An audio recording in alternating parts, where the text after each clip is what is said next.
അല്ല എങ്കിൽ എങ്ങോട്ടേ രാവിലെ തന്നെ റെഡിയായി സ്റ്റെപ്പ് ഇറങ്ങി വരുന്ന രാഘവേന്ദ്രയെ നോക്കി വരുൺ ചോദിച്ചു. ഞാനൊരു അത്യാവശ്യ കാര്യമായി പോകുക, 2-3 ദിവസം കഴിഞ്ഞേ വരൂ. അപ്പോഴേക്കും നാട്ടിലേക്ക് പോകാൻ നീ റെഡിയായി നിൽക്കണം. എനിക്ക് ഒരുപാട് നാൾ അവിടെ നിൽക്കാൻ പറ്റില്ല. കാരണം ഇവിടെയെല്ലാം നോക്കി നടത്താൻ ഞാൻ തന്നെ വേണം. അവന്മാരുണ്ടെങ്കിലും ഞാനില്ലെങ്കിൽ അവന് ഉഴപ്പിക്കളയും. അതൊക്കെ നിന്റെ ഇഷ്ടം പോലെ, എത്ര നാൾ അവിടെ നിൽക്കണ്ട എന്നത്. പക്ഷെ നിന്റെ അമ്മയുടെ ആഗ്രഹം നേടുന്നത് വരെയെങ്കിലും കൂടെ നിന്നൂടെ? തൽക്കാലം നിനക്ക് 3 ദിവസം ടൈമുണ്ട്. അന്നേരം ആലോചിച്ച് പറഞ്ഞാൽ മതി. എന്നാൽ ഞാൻ പോയിട്ട് വരാം. അത്രയും പറഞ്ഞ് രാഘവേന്ദ്ര പോകുമ്പോൾ വരുൺ അയാളെ നോക്കിക്കൊണ്ട് നിന്നു. രുദ്ര ഒന്ന് ഫ്രഷായി ഇറങ്ങിയ ശേഷം റൂമിൽ നിന്ന് ഡ്രസ്സ് മാറുകയായിരുന്നു. പെട്ടെന്നായിരുന്നു ഭദ്ര റൂം തുറന്ന് അകത്തേക്ക് വന്നത്. തനിക്ക് മുൻപിൽ പാതി മറഞ്ഞ ദേഹവുമായി നിൽക്കുന്ന രുദ്രയെ ഭദ്ര സ്തംഭിച്ച് നോക്കി നിന്നുപോയി.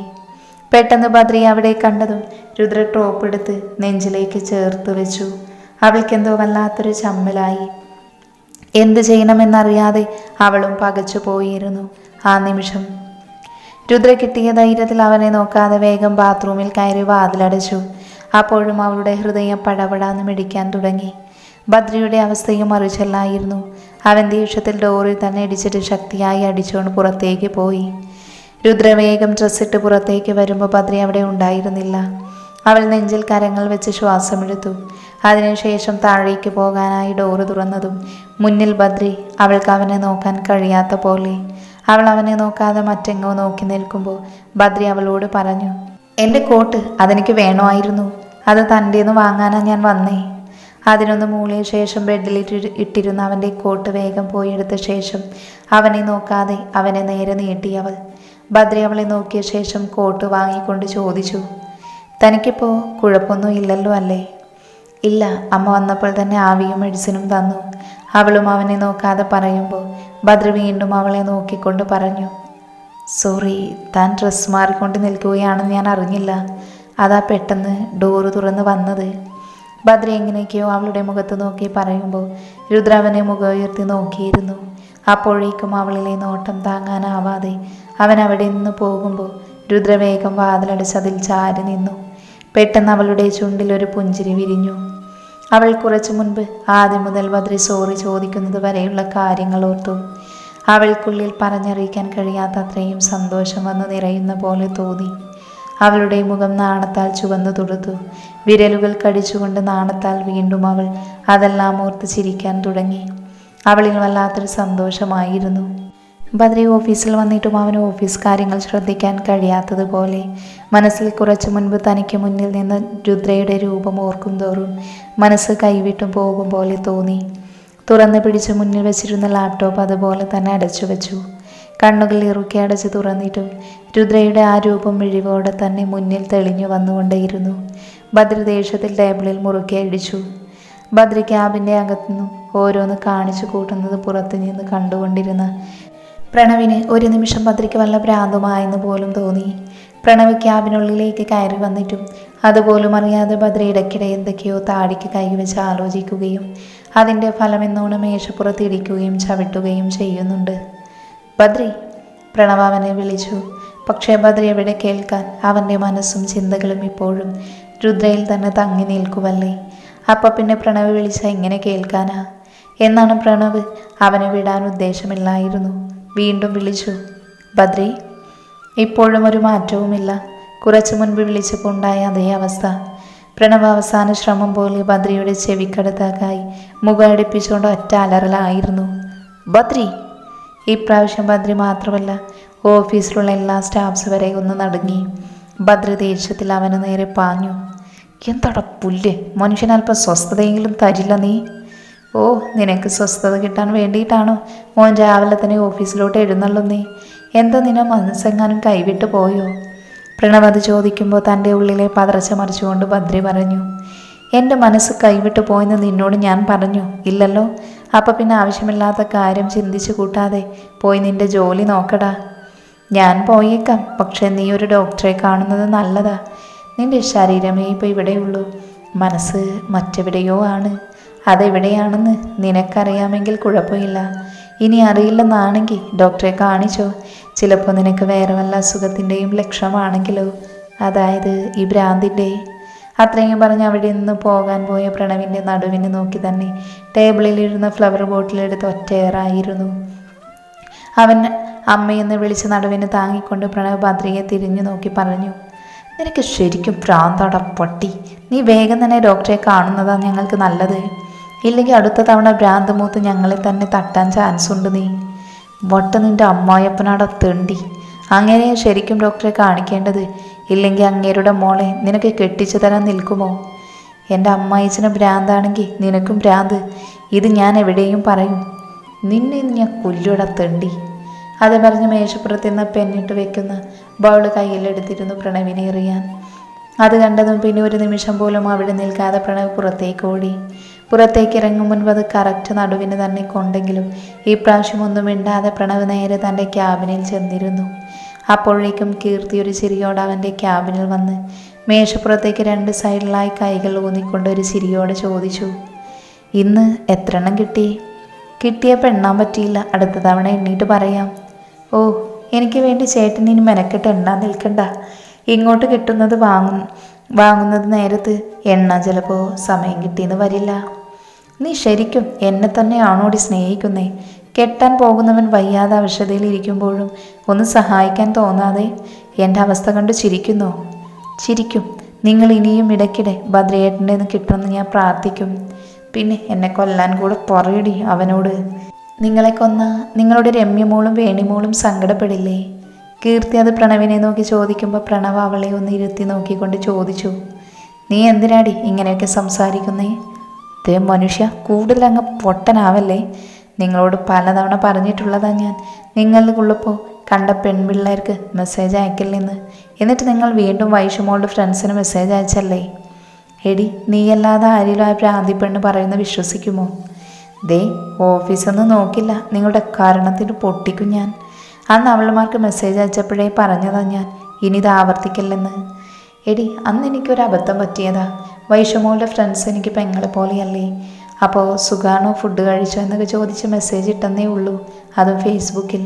നീ പറഞ്ഞ ശേഷം പിന്നെ ഞാൻ ആ ഭാഗത്ത് പോയിട്ടില്ല. എന്നിട്ടാണോ കഴിഞ്ഞ ആഴ്ച വൈഷുമോളുടെ ഫ്രണ്ട് വേണിയോട് നിങ്ങൾ വാട്സപ്പ് നമ്പർ ഉണ്ടെങ്കിൽ തരുമോ എന്ന് ചോദിച്ചേ? അത് പിന്നെ വൈഷു പഠിത്തത്തിൽ ഉഴപ്പുന്നുണ്ടോ എന്നറിയാൻ വേണ്ടിയല്ലേ. നിങ്ങളിനി ഒന്നും പറയണ്ട. വൈഷുമോള് ചാറ്റ് ലിസ്റ്റ് ഉൾപ്പെടെ ഇന്ന് കാലത്ത് തന്നു. നിങ്ങളിനി എന്ന് ഞാൻ പറയുന്നതൊക്കെ കേട്ട് നന്നാവുന്നു. അന്ന് മിണ്ടിയാൽ മതി, അതുവരെ എന്നെ വിളിച്ചു പോകരുത്. ഇതെപ്പോഴും പറയും പോലെയല്ല, കേട്ടല്ലോ? പിന്നെ നിങ്ങൾക്ക് കണ്ടവന്മാർക്ക് മെസ്സേജ് അയക്കണമെന്നാണെങ്കിൽ ഞാൻ മെസ്സേജ് അയച്ചാലും റിപ്ലൈ തരാൻ പയ്യന്മാർ കാണുമെന്ന ഓർമ്മ നിങ്ങൾക്കും വേണം. അത്രയും പറഞ്ഞ് കീർത്തി അവിടെ നിന്ന് പോകുമ്പോൾ പ്രണവ് മനസ്സിൽ വൈഷുവിനെ ഒന്ന് നന്നായി സ്മരിച്ചു പോയിരുന്നു. മിക്കവാറും അവളെ ഞാൻ തന്നെ തട്ടേണ്ടി വരും ഇങ്ങനെയാണ് പോക്കെങ്കിൽ. മഞ്ജുവും അപ്പവും ക്ലീനിങ് സെക്ഷനിൽ ഒരുമിച്ചായിരുന്നു വർക്ക് ചെയ്തിരുന്നത്. അമ്മ രുദ്രയുടെ കൂടെ, എന്നാൽ രുദ്ര പോയ ശേഷം അമ്മ മറ്റൊരാൾക്കൊപ്പമായിരുന്നു ജോലി ചെയ്തിരുന്നത്. അപ്പവും മഞ്ജുവും റൂം ക്ലീൻ ചെയ്തുകൊണ്ട് നിൽക്കുമ്പോൾ അങ്ങോട്ടേക്ക് അവിടെയുള്ളൊരു സ്റ്റാഫ് വന്നു. ഇതിൽ അപ്പു ആരാ? ഞാനാ. അപ്പു മുഖത്തെ മാസ്ക് മാറ്റിക്കൊണ്ട് പറഞ്ഞു. തന്നെ കാണാൻ ഒരാൾ താഴെ വന്ന് നിൽപ്പുണ്ട്. എന്നെ കാണാനോ? ആരെന്ന് പറഞ്ഞില്ലേ? അതൊന്നും പറഞ്ഞില്ല, തന്നെ വിളിക്കാൻ പറഞ്ഞു. അത്രയും. പിന്നെ അവർ താഴേക്ക് പോയതും അപ്പു മഞ്ജുവിനെ നോക്കി. എന്തായാലും ഞാൻ പോയി ആരെന്ന് നോക്കിയിട്ട് വരാം. അതുവരെ നീ എൻ്റേതും കൂടെ നോക്കിയേക്കണേ. നീ ചെല്ല്, ഇവിടുത്തെ കാര്യം ഞാൻ നോക്കിക്കോളാം. അത്രയും പറഞ്ഞപ്പോൾ താഴേക്ക് ചെല്ലുമ്പോൾ ആരെയും കണ്ടിരുന്നില്ല.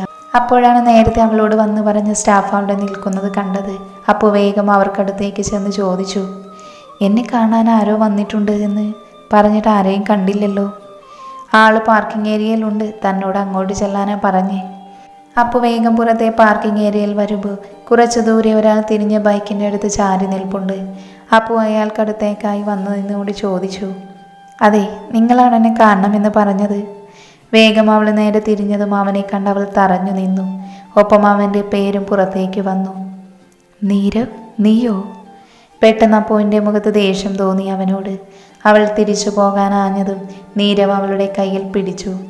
വിട്ടേ, എനിക്ക് പോകണം. നിനക്ക് പോകാം, അതിനു മുൻപ് ഞാൻ പറയുന്നതൊന്ന് കേൾക്ക് പ്ലീസ്. താൻ പറയുന്നത് എന്തിനാ ഞാൻ കേൾക്കുന്നത്? അതിനു മാത്രം താൻ എൻ്റെ ആരാ? ഞാൻ നിനക്ക് ആരുമല്ലേ? പറ, ആരുമല്ലേന്ന്. എനിക്ക് തന്നോട് സംസാരിക്കാൻ താല്പര്യമില്ല ഒന്നിനെ പറ്റിയും. അത്രയും പറഞ്ഞു വീണ്ടും അവിടെ നിന്ന് പോകാൻ നിൽക്കുന്നവളോട് അവൻ പറഞ്ഞു, എനിക്ക് പറയേണ്ടത് രുദ്രയെ പറ്റിയാണെങ്കിലോ? അപ്പോൾ ഒന്ന് നിന്ന ശേഷം അവനെ ഉറ്റുനോക്കി. എന്താ വീണ്ടും അവളെ ദ്രോഹിക്കാനുള്ള പരിപാടിയാണോ? എങ്കിൽ എപ്പോഴത്തെയും പോലെ ആയിരിക്കില്ല ഇപ്പോൾ. വേണ്ടി വന്ന അവൾക്ക് വേണ്ടി ആരെ വേണമെങ്കിലും കൊല്ലാനും ഞാനും ഋഷിക്കും ഒരു മടിയും കാണിക്കില്ല. നീ എന്നെ തെറ്റിദ്ധരിച്ചിരിക്കുക അപ്പോ. ഞാൻ വന്നത് രുദ്രയെ നിങ്ങളെയോ ഉപദ്രവിക്കാനല്ല, രക്ഷിക്കാനാണ്. പുതിയ വല്ല അടവുമായിരിക്കും എങ്കിൽ അത് അപ്പുവിനോട് ചിലവാവില്ല. ഇതൊരടവും പ്രയോഗിക്കുന്നതല്ല ഞാൻ. അതിൻ്റെ ആവശ്യം എനിക്കില്ല. എനിക്ക് പറയാനുള്ളത് ഇത്രമാത്രം. രുദ്രയോടൊന്ന് സൂക്ഷിക്കാൻ പറയണം. ആ ക്രിസ്റ്റി വന്നിട്ടുണ്ട്. അവൻ്റെ മനസ്സിലെ ഉദ്ദേശം അത്ര നല്ലതല്ല. അവനെ ഏറെ അറിയാവുന്നത് കൊണ്ട് പറയുക. അവൻ്റെ മനസ്സിലെന്തെന്നും അവനെപ്പോൾ എങ്ങനെ പ്രവർത്തിക്കുമെന്നും ആർക്കും പറയാനാകില്ല. എന്താ കൂട്ടുകാരനുമായി തള്ളിപ്പിരിഞ്ഞു? ആരുമില്ലാത്തതുകൊണ്ട് ഇങ്ങോട്ടേക്ക് കളം മാറ്റി ചവിട്ടിയതാണോ? ഇപ്രാവശ്യം നീരവിന് നല്ല ദേഷ്യം വന്നിരുന്നു. അവൻ ഫോണെടുത്തൊരു ഓഡിയോ ക്ലിപ്പ് അവളെ കേൾപ്പിച്ചു. അതിൽ കഴിഞ്ഞ ദിവസം രുദ്രയെ അവൻ ഭദ്രയിൽ നിന്നും അകറ്റുമെന്ന് പറഞ്ഞതും നീരവും മറ്റുള്ളവരും അവനോട് വഴക്കിടുന്നതും എല്ലാം അവൻ അവളെ കേൾപ്പിച്ചു. അപ്പോൾ അതെല്ലാം കേട്ട ശേഷം അവനെ ഒന്ന് നോക്കി. അന്ന് എനിക്കിത് റെക്കോർഡ് ചെയ്യാൻ തോന്നിയത് എന്തുകൊണ്ടും നല്ലതെന്ന് ഇപ്പോൾ തോന്നുന്നു. കാരണം ഞാൻ പറഞ്ഞാലല്ലേ നിനക്ക് വിശ്വാസം വരാത്തേ ഉള്ളൂ. നിങ്ങളെ ആരെയും ദ്രോഹിക്കണമെന്ന് അന്നും ഇന്നും കരുതിയിട്ടില്ല. പക്ഷേ നിങ്ങളെ ഗ്ലോറി ദ്രോഹിക്കുന്നത് കണ്ടു ഒന്നും മിണ്ടാതെ നിന്നിട്ടുണ്ട്. അതിന് കാരണം അവൾ ഞങ്ങളെ കൂടെപ്പിറപ്പിനെ പോലെയാ. നിങ്ങൾക്ക് രുദ്ര എങ്ങനെയാണോ അതുപോലെയാണ് ഞങ്ങൾക്ക് ഞങ്ങളുടെ ഗ്ലോറി. നിങ്ങളാരെയും ദ്രോഹിക്കണമെന്ന് അവൾക്കും താല്പര്യമില്ലായിരുന്നു. അങ്ങനെ ഉണ്ടായിരുന്നുവെങ്കിൽ നിങ്ങൾ ജോലിക്ക് വന്ന അന്ന് മുതൽ ആവാമായിരുന്നില്ലേ? ഗ്ലോറിയുടെ മനസ്സിൽ ക്രിസ്റ്റിയായിരുന്നു. ക്രിസ്റ്റിയെ പറ്റി അവൻ അറിഞ്ഞ കാര്യങ്ങളല്ലാതെ മറ്റൊരറിവും ഞങ്ങൾക്കന്നും ഇന്നുമില്ല. അതുകൊണ്ട് തന്നെ അവളുടെ ഇഷ്ടം ഞങ്ങൾ എതിർത്തതോ. പക്ഷേ അവൾ കേട്ടില്ല. ഗ്ലോറി ക്രിസ്റ്റിയോട് ഇഷ്ടം തുറന്ന് പറയുമ്പോൾ അവന് രുദ്രയോടാണ് ഇഷ്ടമെന്ന് അറിഞ്ഞതും അവൾ തകർന്നു പോയി. താൻ സ്നേഹിക്കുന്നവരെ രുദ്ര നേടിയെടുക്കുമോ എന്നുള്ള പേടി കൊണ്ട് മാത്രമാണ് അവൾ ഓരോന്നും ചെയ്തു കൂട്ടിയത്. എന്നാൽ അവൾ എന്തൊക്കെ ചെയ്തു കൂട്ടിയിട്ടും അവൻ അവളെ മതി. രുദ്രയുടെ കല്യാണം കഴിഞ്ഞപ്പോൾ ഏറ്റവും സന്തോഷിച്ചത് അവളായിരുന്നു. ഇനി അവൾക്കും ക്രിസ്റ്റിക്കുമിടയിൽ അവളില്ലല്ലോ എന്ന്. പക്ഷേ കഴിഞ്ഞ ദിവസം അവൻ പറഞ്ഞത് വെച്ച് മനസ്സിലായി അവൻ എന്തൊക്കെയോ മനസ്സിൽ ഉറപ്പിച്ചിട്ടാണ് ഇങ്ങോട്ടേക്ക് വന്നിട്ടുള്ളതെന്ന്. മുൻപ് കണ്ട ക്രിസ്റ്റിയിൽ നിന്നും ഒരുപാട് മാറിയിരിക്കുന്നു. എന്തും ചെയ്യാൻ മടിക്കാത്തവൻ്റെ മനോഭാവം. ഗ്ലോറിക്കിപ്പോഴും അവനെ വേണം. അവനെ കൊന്നിട്ടായാലും അവൾക്ക് വേണമെന്ന മനോഭാവം. ഞങ്ങൾക്ക് അവളെ കൈവിടാനാവില്ലല്ലോ. കൂടെ നിർത്തിയല്ലേ പറ്റൂ. അവൻ ഞങ്ങളുടെ രുദ്രയെ എന്ത് ചെയ്യാൻ പോകുന്നെന്നാ പറഞ്ഞേ? അതേപറ്റിയൊന്നും പറഞ്ഞില്ല. പക്ഷെ ഒന്നുറപ്പാ, അവളെ ഒറ്റയ്ക്ക് കിട്ടി അവൻ കൊണ്ടുപോകും. അതുകൊണ്ട് ആരുമില്ലാതെ ഒരിടത്തേക്കുള്ള യാത്ര വേണ്ടെന്ന് പറഞ്ഞേക്ക്. അവനെ സൂക്ഷിക്കണം. എന്തിനും അടിക്കാത്തവനാ. എന്നെ കാണാൻ വന്നത് ഗ്ലോറിക്കും മറ്റുള്ളവർക്കും അറിയുമോ? ഇല്ല, ഞാൻ ആരോടും ഒന്നും പറഞ്ഞില്ല. എന്ന് താൻ പൊയ്ക്കോ. ഞാൻ കാരണം എവിടുത്തെ തൻ്റെ ജോലിന് ഇനി പ്രശ്നം വരേണ്ട. അത്രയും പറഞ്ഞ് നീരവ് ബൈക്കിൻ്റെ അടുത്ത് പോയി. അത് സ്റ്റാർട്ടാക്കിയതും അവനെ ഒന്ന് നോക്കിയിട്ട് അവളും തിരിഞ്ഞു നടന്നു. എന്നാൽ പെട്ടെന്ന് തന്നെ ബൈക്കുമായി അവളുടെ അടുത്തേക്ക് ചേർത്ത് നിർത്തിക്കൊണ്ട് നീരവ് പറഞ്ഞു, എൻ്റെ മനസ്സിൽ അന്നും ഇന്നും ഇനിയെന്നും നീ മാത്രമേ ഉണ്ടാവൂ. അതുപോലെ തന്നെ നിൻ്റെ മനസ്സിൽ ഞാനും. ഋഷിയും രുദ്രയും സമ്മതിക്കാതെ നീ ഒരിക്കലും എൻ്റെ ലൈഫിലേക്ക് വരില്ലെന്നറിയാം. പക്ഷെ അതുവരെ ഞാൻ കാത്തിരിക്കാൻ തയ്യാറാണ്. എൻ്റെ മനസ്സ് പറയുന്നു, എല്ലാം അറിയുമ്പോൾ ആദ്യം ഒരു പൊട്ടിത്തെറി ഋഷിയിൽ നിന്നും ഉണ്ടായാലും അവൻ സമ്മതിക്കുമെന്ന്. എന്നോടുള്ള ദേഷ്യത്തിൽ നീ അമ്മയോട് പിണങ്ങിയിരുന്നു. കഴിഞ്ഞ ദിവസം പോയപ്പോൾ പോലും നിന്നെ ചോദിച്ചു. നിന്നെ ഞാൻ സങ്കടപ്പെടുത്തുന്നു എന്ന് പറഞ്ഞ് എന്നോട് പോലും മിണ്ടുന്നില്ല. നീ അമ്മയെ വിളിച്ച് സംസാരിക്കാതെ എന്നോട് മിണ്ടുന്നില്ലെന്നാ പറഞ്ഞിരിക്കുന്നേ. എന്നോടുള്ള പിണക്കത്തിന് അമ്മയോട് നീ പിണങ്ങരുത്. അമ്മയെ വിളിക്കണം ഇന്ന് തന്നെ. അത്രയും പറഞ്ഞവൻ അവിടെ നിന്ന് പോകുമ്പോൾ അവൾ അവൻ പോയ വഴിയെ തന്നെ നോക്കി നിന്നു. നീ എന്നാ വരുന്നത്? എന്തെങ്കിലും പറഞ്ഞിട്ട് പോയിക്കൂടെ? ഭവാനി ബാഗിൽ ഡ്രസ്സെല്ലാം പാക്ക് ചെയ്തു പോകാൻ ഇറങ്ങുന്ന ആകാശിനെ നോക്കി ചോദിച്ചു. മുൻപ് ഞാൻ ഇതുപോലെ പോയിട്ടുണ്ടല്ലോ. അന്നൊക്കെ ഞാൻ പോകുന്നതും വരുന്നതും പറയാൻ തന്നെയല്ലേ പോയിട്ടുള്ളത്. അന്നൊന്നും ഇല്ലാത്ത ചോദ്യമാണല്ലോ ഇപ്പോൾ ഉള്ള നിങ്ങൾക്ക്. നിന്നോട് ഞാൻ പറഞ്ഞതല്ലേ കുറച്ച് നാളായി ഗുരുവായൂർ, കാശി, രാമേശ്വരം ഒക്കെ പോകണമെന്നൊരാഗ്രഹമുണ്ടെന്ന്. ഇനി കൂടിപ്പോയാൽ എത്ര നാളുണ്ടാവുമെന്നറിയില്ല. അതിനു മുൻപൊരു യാത്ര. നീ 2-3 ദിവസമാവും വരുമെങ്കിൽ അവിടേക്കൊന്ന് പോയി വരാമെന്ന് കരുതി. തെക്കതിലെ മല്ലികയും കുടുംബക്കാരും വണ്ടി പിടിച്ച് പോകുക. കൂടെ ഞാനും പോകാമെന്ന് കരുതി. നീ കൂടെ പോയി ഞാൻ പിന്നെ ഒറ്റയ്ക്കല്ലേ. അനുപമയെ വിളിച്ചു നിർത്താമെന്ന് വിചാരിച്ച അവൾക്ക് ജോലിക്ക് പോവണം. അവിടെ പിള്ളേരുടെയും അവിടുത്തെ അച്ഛൻ്റെയും ദീപുവിൻ്റെയും കാര്യങ്ങളൊക്കെ നോക്കണമെന്ന് പറഞ്ഞ് അവൾ ഒഴിഞ്ഞു. നിന്നോട് ചോദിക്കാതെ പോയാൽ തിരിച്ച് നീ വരുമ്പോൾ ഞാനിവിടെ ഇല്ലെങ്കിൽ പിന്നെ അത് വെച്ചൊരു വഴക്കുണ്ടാകുമല്ലോ എന്ന് വെച്ചാൽ ചോദിച്ചേ. ഞാൻ എന്തായാലും 6-7 ദിവസം പിടിക്കും വരാനേ. പിന്നെ എന്നോടൊന്ന് പറഞ്ഞിട്ടുണ്ട്, നിങ്ങളുടെ ഇഷ്ടപുത്രിയെ കാണാൻ വല്ലതും പോയാൽ അറിയാലോ എന്നെ. അഥവാ അവളെ കാണാൻ പോകുന്നുണ്ടെങ്കിൽ നിങ്ങൾക്കൊപ്പം ഇങ്ങോട്ടേക്ക് കൂട്ടിക്കൊണ്ടു വരാൻ വേണ്ടിയാവണം പോകാൻ, അല്ലാത്ത പക്ഷം പോകണമെന്നില്ല. അത്രയും പറഞ്ഞ് അവൻ പോയതും തന്നെ ഭവാനി ഫോണെടുത്ത് ഋഷിയെ വിളിച്ചു. നാളെ രാത്രി അവരെ കൂട്ടാൻ റെയിൽവേ സ്റ്റേഷനിൽ വന്ന് നിൽക്കാൻ. അത്രയും പറഞ്ഞ് ഫോൺ കട്ട് ചെയ്യുമ്പോഴും നാളെ തൻ്റെ രുദ്രയെ കാണാൻ പറ്റുമെന്നുള്ള സന്തോഷമായിരുന്നു അവരുടെ മനസ്സിൽ. അന്നത്തെ സംഭവത്തിന് ശേഷം കല്യാണി അവൾക്കുള്ള ആഹാരം സാവിത്രിയെ കൊണ്ട് മുകളിൽ വരുത്തിച്ചായിരുന്നു കഴിച്ചിരുന്നത്. അതുകൊണ്ട് എല്ലാവർക്കും ഒപ്പം ഇരുന്ന് അവർ ഫുഡ് കഴിക്കാൻ താഴേക്ക് വരില്ലായിരുന്നു. എന്നാൽ എല്ലാവർക്കും ഇടയിൽ നിന്ന് ഒരാളുടെ കുറവുണ്ടായിരുന്നു, രുദ്രയുടെ. രുദ്ര ഫുഡ് കഴിക്കാൻ താഴെ ഇറങ്ങി വരാൻ നിൽക്കുമ്പോഴേ താഴെ എല്ലാവർക്കും ഒപ്പം ഭദ്രയിരിക്കുന്നത് കണ്ടു. അതുകൊണ്ട് തന്നെ വൈശുവിനോട് വിശപ്പില്ല, തലവേദന എന്ന് പറഞ്ഞ് റൂമിലേക്ക് പോയി. അതിന് കാരണം രാവിലത്തെ സംഭവത്തിനു ശേഷം അവൾക്ക് ഭദ്രയെ നോക്കാൻ വല്ലാത്ത ചമ്മൽ തോന്നി. നീ ഏട്ടത്തിയെ വിളിച്ചില്ലേ? ഡൈനിങ് ടേബിളിൽ വന്നിരുന്ന് സ്വന്തമായി പ്ലേറ്റ് എടുത്ത് പൂരിയും കറിയും വിളമ്പി കഴിക്കുന്നവളെ നോക്കി വിജിത്ത് ചോദിച്ചു. അപ്പോഴാണ് ഭദ്രയും ശ്രദ്ധിക്കുന്നത് രുദ്ര വന്നിട്ടില്ല എന്നുള്ളത്. അവൻ അവളെ പറ്റി ചോദിക്കാൻ പറ്റാത്തത് കൊണ്ടൊന്നും മിണ്ടിയില്ല. പറയും പോലെ മോളെ കണ്ടില്ലല്ലോ, നീ വിളിച്ചില്ലേ? വിജയലക്ഷ്മിയും അവൾക്ക് നേരെ തിരിഞ്ഞോട് ചോദിച്ചു. എൻ്റെ അമ്മേ, ഏട്ടത്തിക്ക് തലവേദനയാ, കൂടാതെ വിശപ്പില്ലെന്നും പറഞ്ഞു, അതാ ഞാനിങ്ങ് വന്നേ. വൈഷു അത് പറയുമ്പോൾ തന്നെ ഭദ്രയ്ക്ക് മനസ്സിലായിരുന്നു താനിരിക്കുന്നത് കൊണ്ടാണ് അവൾ വരാത്തതെന്ന്. ഭദ്ര വേഗം കഴിച്ചുകൊണ്ട് ഫുഡ് പാതിക്ക് വെച്ച് നിർത്തി എഴുന്നേറ്റു. നീ എന്താ കഴിക്കുന്നില്ലേ? എന്നാൽ അവർ പറയുന്നത് കേൾക്കാതെ കൈ പോലും കഴുകാതെ അവൻ മുകളിലേക്ക് പാഞ്ഞു. അവിടെ റൂമിലെ ജനലിൻ്റെ അടുത്തായി നിൽക്കുന്ന രുദ്രയുടെ അടുത്തേക്ക് ചെന്ന് അവളുടെ കയ്യിൽ പിടിച്ചു. രുദ്ര അവനെ ഒന്ന് നോക്കിയെന്നാൽ അവളെ ഒന്ന് നോക്കുക പോലും ചെയ്യാതെ പിടിച്ചു വലിച്ച് താഴേക്ക് കൊണ്ടുവന്ന ശേഷം അവൻ്റെ ഓപ്പോസിറ്റ് ചെയറിലിരുത്തി. എല്ലാവരും ഇതെന്ത് കൂത്ത് എന്നുള്ള നിലയ്ക്ക് കണ്ണും തള്ളി ഒന്നും മനസ്സിലാവാതെ നോക്കി നിൽക്കുമ്പോൾ ഭദ്ര ആരെയും നോക്കാതെ ബാക്കി വെച്ച ഫുഡ് കഴിക്കാൻ തുടങ്ങി. അപ്പോഴും രുദ്ര ഉൾപ്പെടെ എല്ലാവരും അവനെ നോക്കി തന്നെ ഇരിക്കുകയായിരുന്നു. ഭദ്ര തല ഉയർത്തി എല്ലാവരെയും നോക്കുമ്പോൾ എല്ലാവരുടെയും നോട്ടം തന്നിലേക്കാണെന്ന് മനസ്സിലായതും അവൻ എല്ലാവരെയും നോക്കി പറഞ്ഞു, എൻ്റെ വായി നോക്കിയിരിക്കാതെ കഴിക്കുന്നുണ്ടോ എല്ലാവരും? അപ്പോഴേക്കും രുദ്ര ഒഴിച്ച് ബാക്കി എല്ലാവരും അവനെ നോക്കാതെ കഴിക്കാൻ തുടങ്ങി. നിന്നോടിനി പ്രത്യേകിച്ച് പറയണോടി എടുത്ത് കഴിക്കാൻ. അവളില്ലെന്ന് തലയാട്ടിക്കൊണ്ട് വേഗം കഴിക്കാൻ തുടങ്ങി. ഞാനൊരു കാര്യം പറഞ്ഞേക്കാം, സമയത്തിന് ഫുഡ് കഴിക്കാതെ വല്ലതും ഇരുന്നാ നിന്റെ അണപ്പല്ല് ഞാനിങ്ങ് ഊരിയെടുക്കും.